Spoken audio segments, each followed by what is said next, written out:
Hello दोस्तों, आज हम एक आज़ाद भारत में सांस लेते हैं क्योंकि अंग्रेज़ों से 15 अगस्त 1947 से आज़ादी मिली थी। देश को आज़ाद कराने के लिए ना जाने कितने ही लोगों ने अपना प्राण बलि दे दिया था।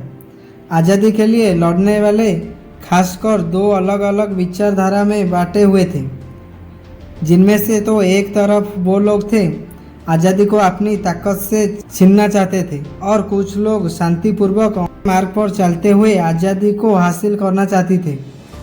इन अहिंसक लोग में एक थे राष्ट्रपिता कहे जाने मोहनदास करमचंद गांधी, और उनको हम लोग ने महात्मा गांधी के नाम से जानते हैं। महात्मा गांधी भारतीय इतिहास के एक वो व्यक्ति है जिन्होंने देश के लिए अंतिम सांस तक लड़ाई की।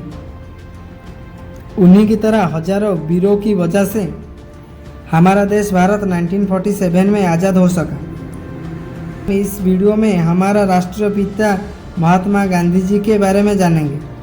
चलिए शुरुआत करते हैं।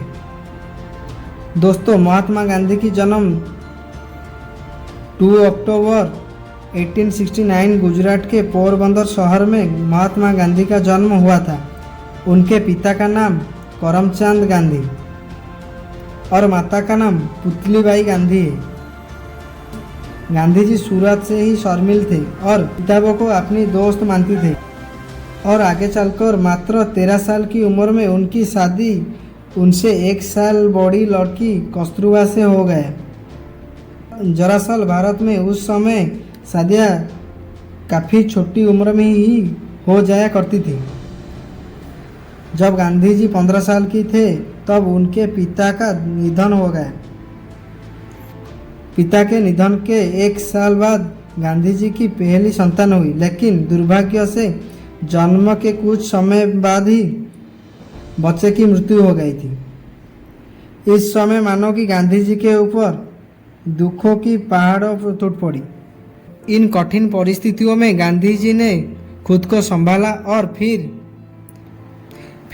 1887 को अहमदाबाद से उन्होंने हाई स्कूल की पढ़ाई पूरी की, और आगे चलकर कॉलेज की पढ़ाई पूरी करने के बाद मावजी देव जोशी के सलाह पर गांधी जी ने लंदन जाकर लॉ की पढ़ाई पूरी की।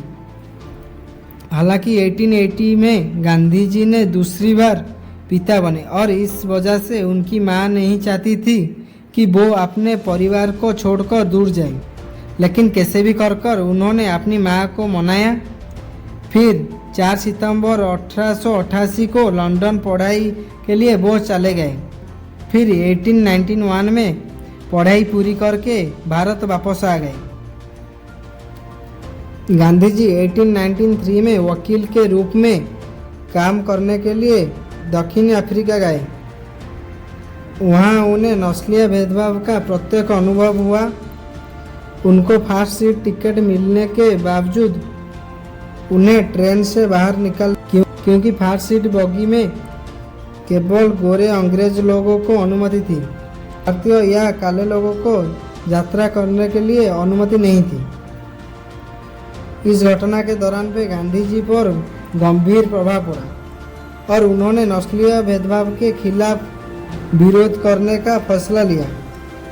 1950 में गांधी जी स्थायी रूप से भारत लौट आए और गोपाल कृष्ण गोखले को अपना गुरु बनाकर भारतीय राष्ट्रीय कांग्रेस में शामिल हो गए। 13 जनवरी 1948 को नाथुराम गोडसे ने मोहनदास करमचंद गांधी की हत्या कर दी।